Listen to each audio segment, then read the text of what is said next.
There are two main ways that things get affected, and one's an inconvenient sort of thing that, you know, long term we don't tend to be too anxious about. There's this lens in the eye that's rubbery and flexible, so that it flexes so that we can focus for things up close when we're younger, and as we get older we get stiffer.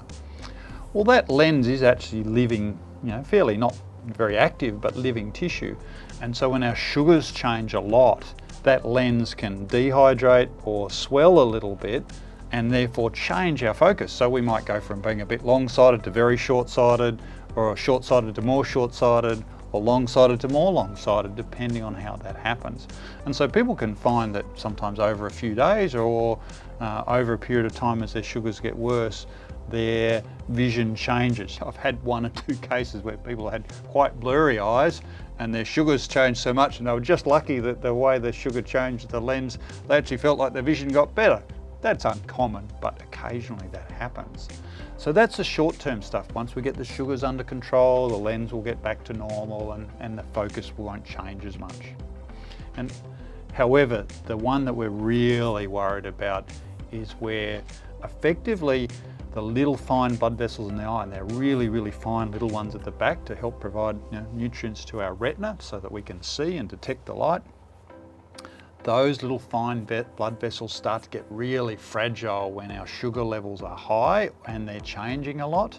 And those sugar and those little fine blood vessels start to leak, bleed, develop little balloons on them, which they call microaneurysms. Small, if you like, little bubbles in the vessels.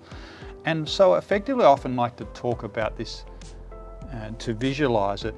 It's like having a river system. You know, you got, when the vessels come out of the eye, you get all the little branches coming together to become to a bigger river and a bigger branch to go out. Yep. But also there's a thing called a delta where, you know, a main thing comes in, like the arteries, and the little blood vessels sort of they become smaller and smaller and smaller and spread those vessels out.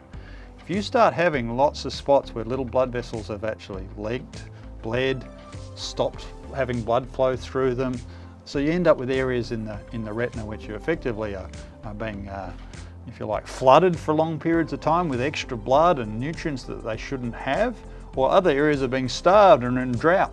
And in those areas the retina start getting sick. And when they get sick, they start dying off.